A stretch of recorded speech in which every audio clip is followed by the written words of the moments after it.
All right, ladies and gents, let's go ahead and dive into our writing prompt and what we're supposed to be looking for as we are reading through this passage. Now, if you look at the very top of your essay introduction cheat sheet, since that's what we are working on today, introductions, though before we even get to that, what should you do before writing even your introduction? What should you do? Anyone? What should you do before writing your introduction?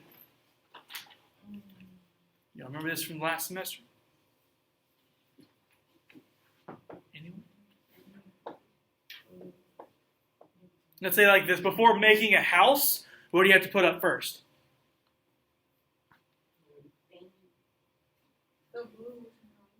The blue whatchamacallit? What's that called? What's the blue one? What? Yeah, they call it Blueprint? yeah. Yes, you need a blueprint. You need something to build on. Or you can call it a foundation, blueprint, whatever you want to, whatever analogy best fits for you. You need a blueprint. So, before you even get started on any essay, make sure you have, I know all the things I need to write. You know you need an introduction paragraph. Right? And what are the parts of our introduction paragraph that we know? What's our first one? Anyone? Come on, y'all. No. Want to put a conclusion in the first? No, I had to think. No. Anyone else? Come on. First sentence of your introduction, what should you be trying to get your readers? Attention, right. Just like a fish on a hook, you need their attention quickly. It's the hook. The hook. Remember, I made a joke because I was dumb one year and I was getting observed and I was nervous. And I told my students I was going to teach them how to be hookers today. And it was real. I was shocked to my core that came out of my mouth. All right. We need a hook. A hook is an interesting fact, a statistic, a short, tiny 2-sentence story, something that introduces my topic and gets my attention. So in our hook, we need to introduce the topic.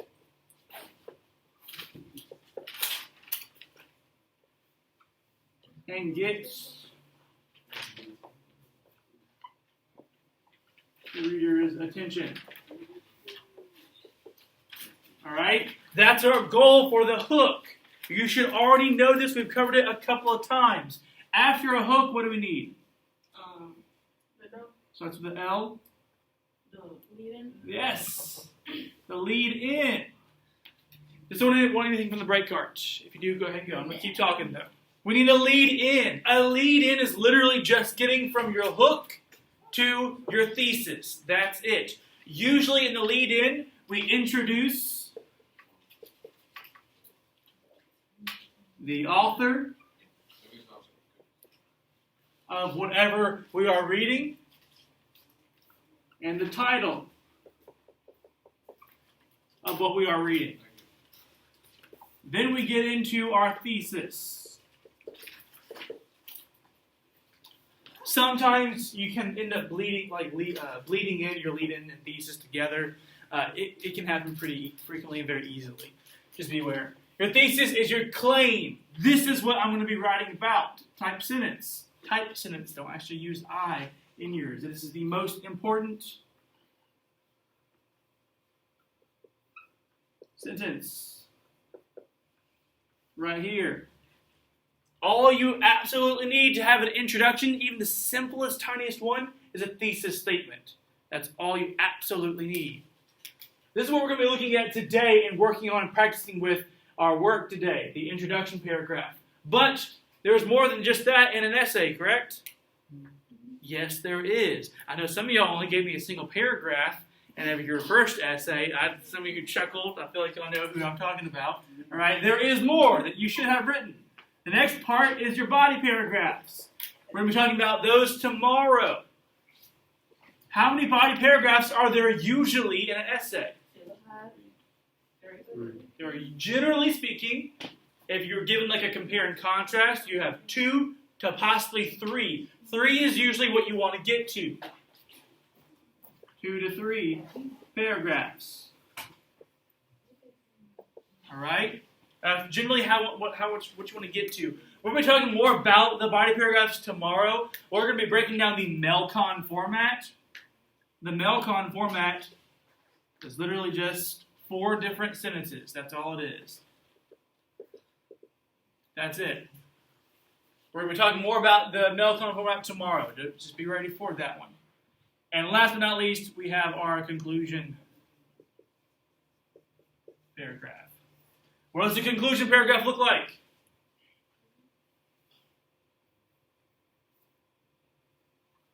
What other part of the essay does the conclusion look like? The end. It looks like the introduction. Come on, y'all. We've gone over this. Okay? Literally, you take the introduction and you flip it over. That's it. So you start off with your thesis. You restate it. You say it in different words. Then you have your lead out. You might talk about your author again and what they did. You know, they talked about he expressed his feelings in the interview, and then you just have a simple statement, a concluding statement. We talked about this basic format and outline, a blueprint, if you will, foundation that we can build on numerous times. That's what you should do before writing any essay, is just making sure you have your blueprint. I have all the sections I need listed out, so now I can actually go in and fill it in. All right? Today we're going to be filling in the introduction paragraph. Let me make sure that this is facing right again.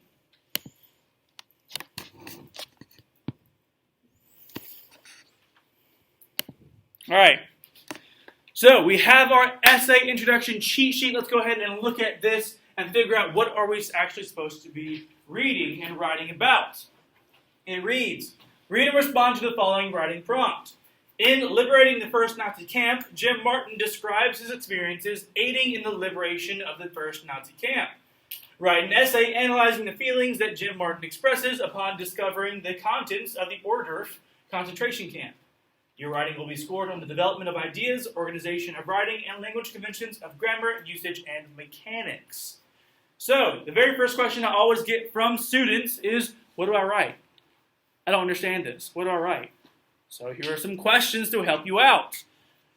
Questions to answer before writing your introduction. Make sure, what am I actually writing? What's the prompt telling me to do? You can say the do rather is in italics. What does the prompt tell me to do? What am I actually supposed to be getting done? Look down and you'll see the answer to this question below it. In liberating the first Nazi camp, Jim Martin describes his experiences aiding in the liberation of the first Nazi camp. And highlighted bold right here, what we are supposed to get done. You might not have highlighted or underlined on yours since it's printed off. Please go ahead and do that. Write an essay analyzing. What does analyzing mean? Anyone know?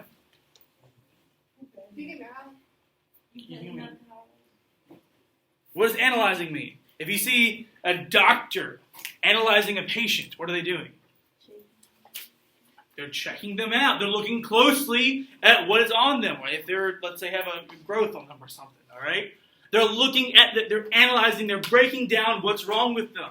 That's what we should be doing. We should be breaking down the feelings that Jim Martin expresses upon discovering the contents of the Ohrdruf concentration camp.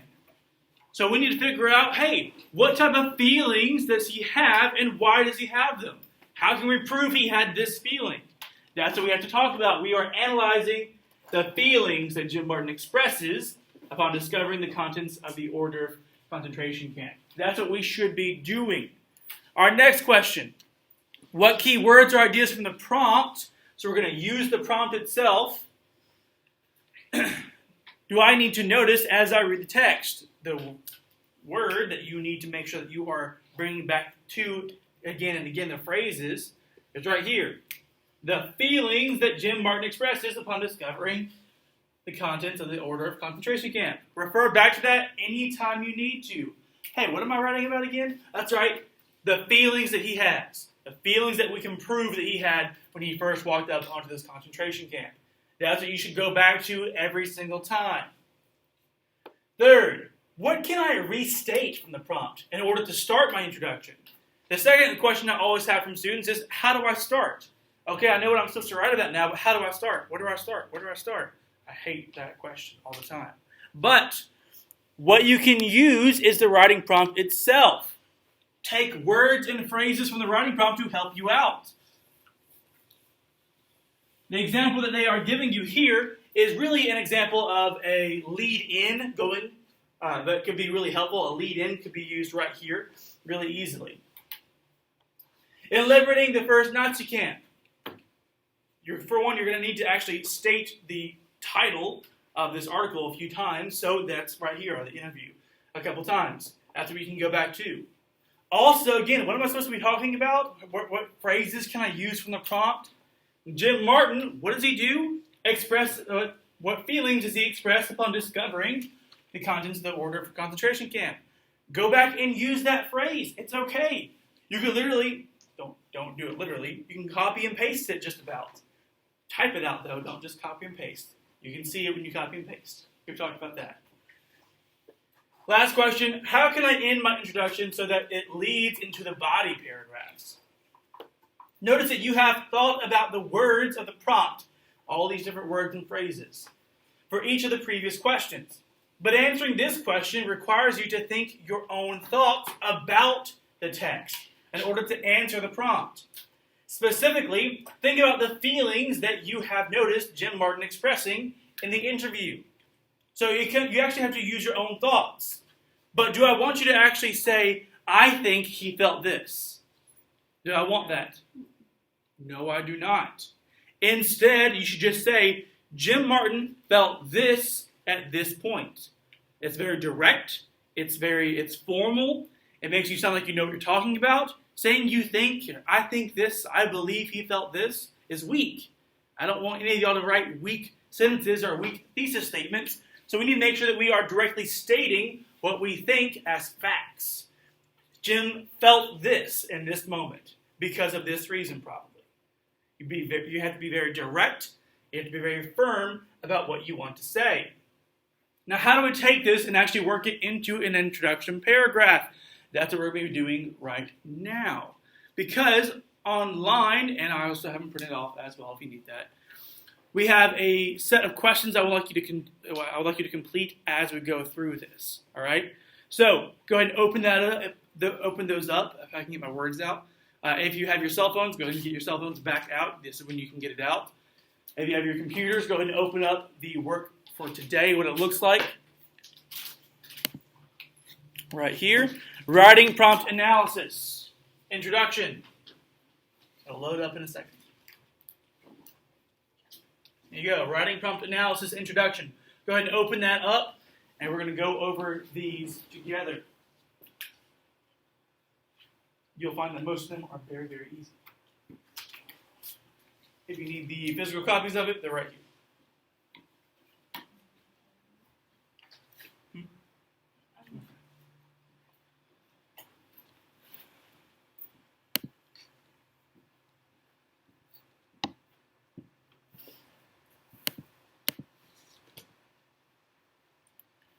All right, so go ahead and press your start new attempt.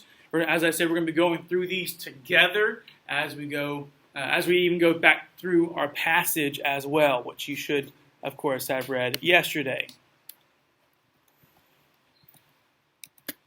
Our first question. Select the sentence that answers the following question. What does the prompt tell you to do? So all you have to do, ladies and gents, is pick the sentence that tells you what you're supposed to do. Go back and look at your cheat sheet. We made this very easy for the answer.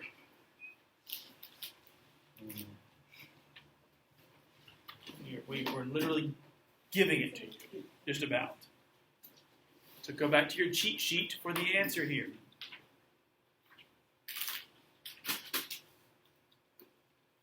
Shouldn't be too difficult. Again, if you would rather have the physical copy, I do have those.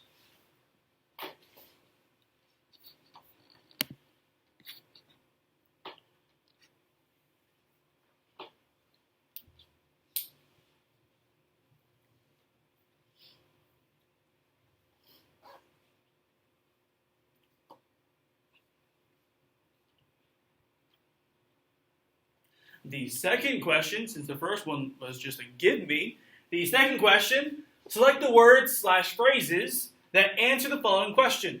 What key words or ideas from the prompt do you need to notice as you read the text? What did I have highlighted earlier, ladies and gents? There you go. We're trying to give this to you just about. All right? We're really trying to make it easy for you. Go back and look at the cheat sheet, things that you should have underlined as we were going through and looking at the highlighted versions. If you're quick, you can also actually just look at the, you can download it onto your cell phones and look at it.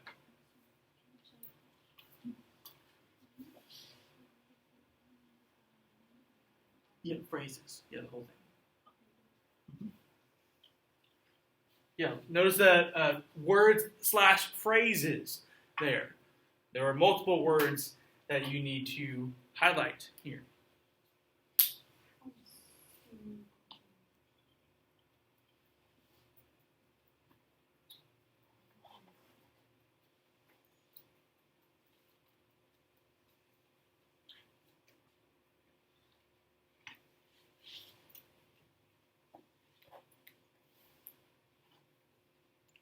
So go ahead and make sure to highlight all the phrases and all the words that you should there. You can go back to your cheat sheets for that one. Oh my goodness.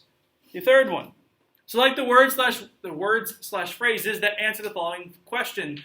What can I restate from the prompt in order to start my introduction? Oh my goodness. Another cheat sheet question. It's almost like we really want to give y'all some good grades. Because y'all need it. Because a lot of y'all didn't do your work last week. And I'm still kind of salty about that. Go back to your cheat sheet, ladies and gents. What words or phrases are highlighted in that section? I asked y'all to, I even read them out loud to you. Up here.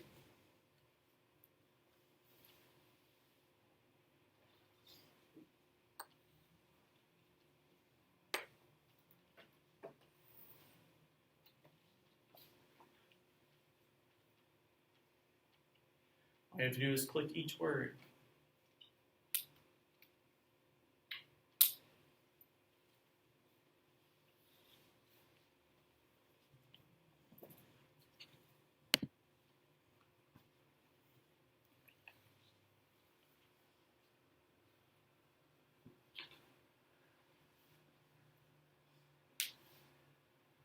Next question. You should be just about finished with that one.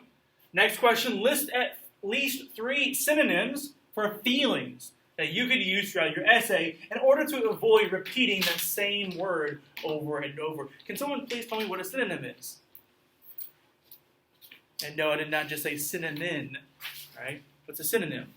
It means the same thing as the original word, just different words. Yes. All right, when you have 2 words that mean the same thing as the basic definition, I took this one from Google. Synonym, noun. A word or phrase that means exactly or nearly the same as another word or phrase in the same language. For example, shut is a synonym of close. So think about the word feelings right here. What are some synonyms or words that basically mean the same thing that you could use? List at least 3. You do all have wonderful technology bits in front of you as well that you could use to help you out with this.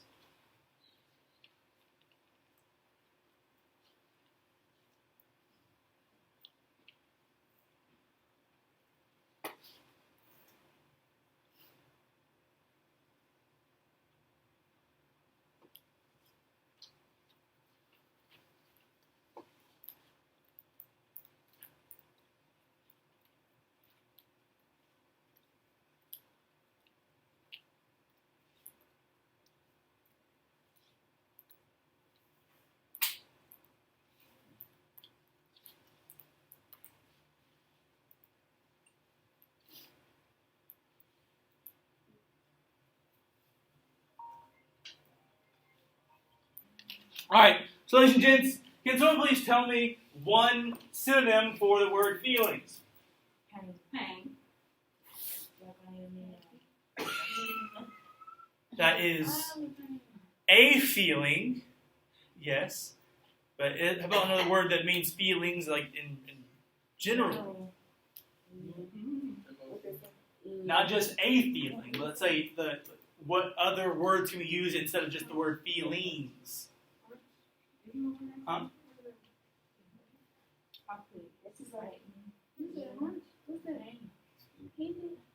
A hunch is a feeling. How about the word, thank you, I heard someone just say it. How about the word emotions? Those are all feelings, right? Right? Plus, there are a lot of different types of emotions, right? A lot of different types of feelings there. That's what I'm asking for. Umbrella terms, not just pain or a hunch, which are all individual feelings. Talking about generalized feelings. What other words incorporate a lot of different feelings?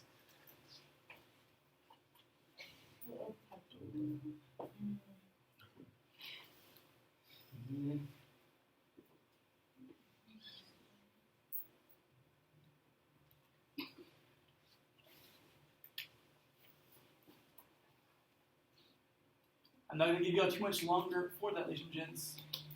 I wouldn't give you one at least. Emotions. Umbrella term for a lot of different things there.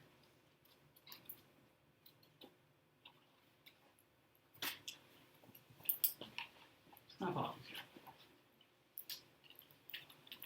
And I do apologize to you all as well. I did not think I'd be getting a call from my dentist at 10:50 today. Expressions. Okay. That's good. Don't just give me single feelings. Give me words that also can incorporate a bunch of feelings, just like feelings does. All right? Now, I do need to go ahead and move on, ladies and gents, to our second to last one here. List the emotions that Jim Martin expresses throughout his interview. This one, we actually need to go back to our original reading. So please get out the interview one more time. We need to actually go back to our interview to figure out what emotions does he have, does he express whenever he first sees the concentration camp. The page that he sees that on is going to be page 3 here. Page 3, very beginning of the page, this large paragraph essentially, our statement by Jim Martin. So we had that big piece of iron up there. I said I could ram the gate, and the infantrymen said, no, we've got it. So they swung the gate open, and they went in, and I followed them in my Jeep. And I jumped out of my Jeep, and I walked over to those bodies, and they were in the process of dying. Those that weren't dead, one of them raised his head up and asked me for water, Wasser. I knelt down, and I was trying to contemplate using my canteen of water, and all of a sudden I felt the warm blood of his body falling through my hand. I looked at him, and I realized he was dying, and I looked at his body, and it didn't weigh over 90 pounds. It was a skeleton, and he smelled terrible. And I put his head down, and he died, and I looked around, and I saw the sergeants, and they were having the same experience with the others. They were all dying. They had been shot numerous times, and of course, those bodies were just skeletons. Where are we? I said to myself, and I stood up, and I looked around, and I saw all these buildings, and I said, wonder what's in those buildings. So there was a big warehouse to my right, and a sergeant opened the door, and in it was stacked dead bodies, all naked, head out, feet out, covered with lime in between. I looked at that, and I couldn't believe men and women. They were just absolutely skeletons. So, already in this, and we can keep going past this one as well, what types of emotions or feelings do we get from our Jim Martin here? What's one emotion that we see him feeling? Not just bad. You could say sad, yes. Now, a little bit of a stronger term, what I use and what I found, is stunned. What does it mean to be stunned? If I set, a taser gun to stun, what would it do to you? Shock. It would shock you, right? Almost you can't move for a little bit. You are stunned. That's what I would say right here. That when he first sees these people, he is absolutely stunned. He does not know what to do just about in this section, this area. He's stunned. That could be one of them. What other emotion could he be feeling right here besides stunned? What if you walked into a dead body all of a sudden? How would you feel? Scared. Okay, horrified. Wondering what's going on. You could be freaking out. I'll just put freaked out a little bit easier. Freaked out, or you can say scared. Okay? That's one thing. Of course. How many of you have actually been close to a dead body and not at a funeral? Right? It can be freaky as all get out. Heck, I have a cousin who's just a couple years younger than me, and he was actually because my grandmother, when she had chemo, she was going through her chemo treatments. She needed someone to watch over her all the time. So we took shifts, or they took shifts. And my cousin, who was just 14 at the time, was the one who woke up one morning and she was dead, in her recliner where she always sat.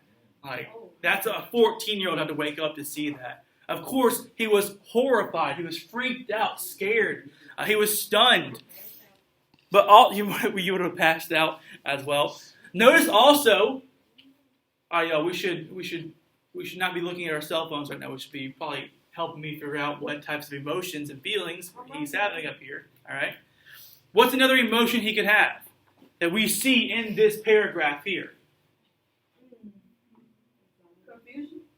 Confusion. I like that one. We could see confusion here as well. Notice that whenever he is right here, where are we? I said to myself. I stood up and looked around, and I saw all these buildings, and I said, wonder what's in those buildings. So it could be confusion or curiosity even right here. Confusion. He could be a little bit curious almost right here because he doesn't know what he's going to see. He doesn't know what he's looking at, so he's confused about what's happening around him all of a sudden. These are just a couple of them right here. We can also, if we want to, we can say he feels empathy. What does empathy mean? Anyone? Empathy. How about this? If I'm sympathetic to you, how do I feel? What is sympathy?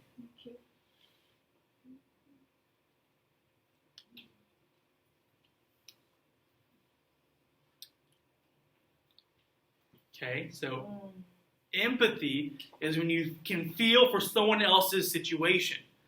All right, as in you can literally put yourself in their shoes. All right, you can empathize with them. You know what they're going through here. All right, sympathy is closely related to that. Is when you can just feel bad for someone else's situation. You can't connect to them, but you can feel bad for them. All right. Notice up here, he is being very sympathetic to what's happening to them. As it says right here. I walked over to those bodies, and they were in the process of dying. Those that weren't dead, and one of them raised his head and asked me for water. I knelt down, and I was trying to contemplate using my canteen of water, and all of a sudden felt the warm blood of his body falling through my hand. Could be sympathetic or empathetic, whichever word you want to use with that one. All right. If we scroll down to the bottom of this page, we can go ahead and do that.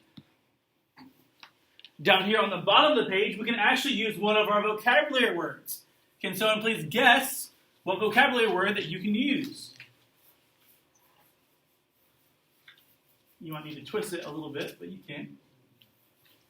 Anyone? I'll give you all the cash in my wallet right now if you can tell me. You have one guess. You each have one guess. And how much money is that? I'm giving you all the money in my wallet. What? Then step over with what I know the word. Which word? What? Exactly. That's that word. You're so. Which one is it then? Monkey beetle. Let's stop talking across my room. Thank you very much. Let's talk to me. You know what? Actually, wait a minute, cause I seen it. You said one of the words. Three is three. One out, Three is one of the vocabularies, but it ain't up there. It's from the left. No, it's from this list. this I week? seen it on. It's number 4. I think. Now you know, dang. Yes, it is. Don't get it wrong. What was the question? What's that like some clue? Which vocabulary word do we have that could we use as a feeling that he feels? Hold on, yeah, I said the wrong one.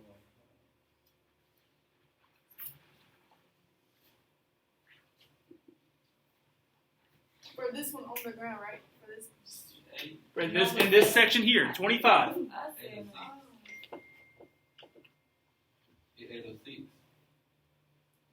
No. All right, so someone can get it, y'all. It's actually 8. Oh, 8. I just said No. that. I just said You said 6. Don't try to lie. He said 6. Shut up. I can roll back the tape and hear you say 6. Uh-huh. Right. 6 or 8. So, and plus, by the way, y'all, there is no money in my wallet. There's no- I'm a teacher, and it's 2 days from payday, y'all. All right? I got nothing in my wallet. So, emphatically, or he was feeling emphatic. We can change the word just a little bit from an adverb to help us with this emotion he is feeling. In this section here, bottom of page 3, we have Jim Martin in each bunk was either a live body or a dead body. But I found one that could speak English, and he could just barely talk. Now, I was trying to hear what he said, and he was really telling me that they had no food and water for days. The smell inside there was horrible, and I had hollered that we were Americans, and so they were all joyous that the Americans were there. So I come back outside, and my radio operator spoke excellent German. I said, Sergeant Kerr, here it is, take the Jeep and go back to Ordorf, and you get that mayor, and you tell him to get every man, woman, and child in that town with a bucket and a dipper, and come here immediately. So he is feeling very forceful and assertive of what he wants to get done. So those are his emotions, his feelings. He's being very emphatic right there. So you can add that to your list of different feelings. There are more that we could add to that as well. But that's a pretty good list that we have. I think that's 4 of them, right? Someone who's been writing them down? Is that 4? Possibly 5. If you've written down confusion and stunned, horrified, emphatic, sympathetic, that should be 5 right there, I think, if I'm doing my math right. All right. So, that helps us and should answer this question here. List the emotions that Jim Martin expresses throughout his interview. We just listed out 5 right there. We could probably find more if we wanted to. Now, though, our last question is how do we tie all of these things into an actual introduction paragraph? We have read and respond to the following writing prompt. In liberating the first Nazi camp, Jim Martin describes his experiences aiding in the liberation of the first Nazi camp. Write an essay analyzing the feelings that Jim Martin expresses upon discovering the contents of the Ohrdruf concentration camp. So we need to actually write an introduction to that. So, our first thing that we need, of course, is to introduce our topic with a hook. Some way of getting our readers' attention.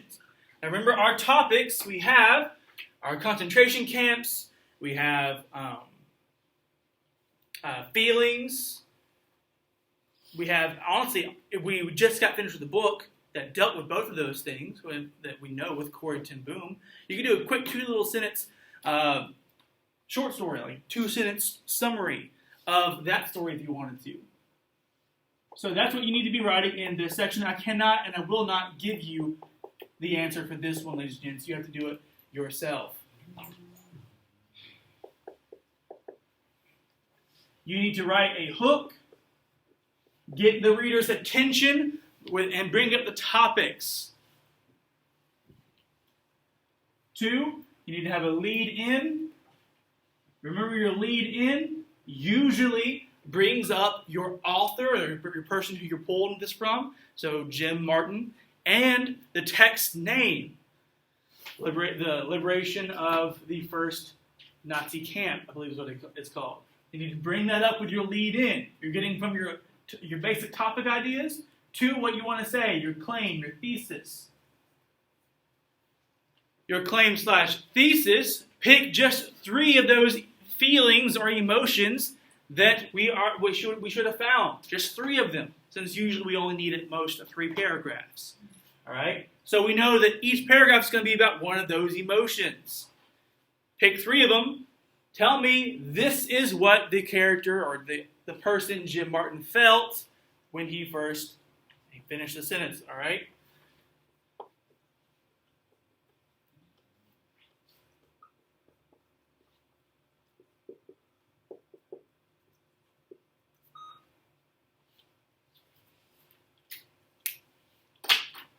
That's what you need to be completing, ladies and gents, right now.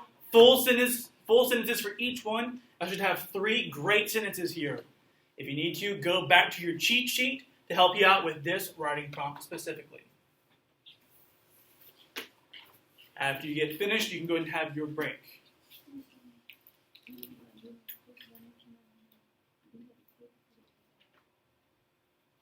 Yes. Yes, well, okay. I can let both of y'all go.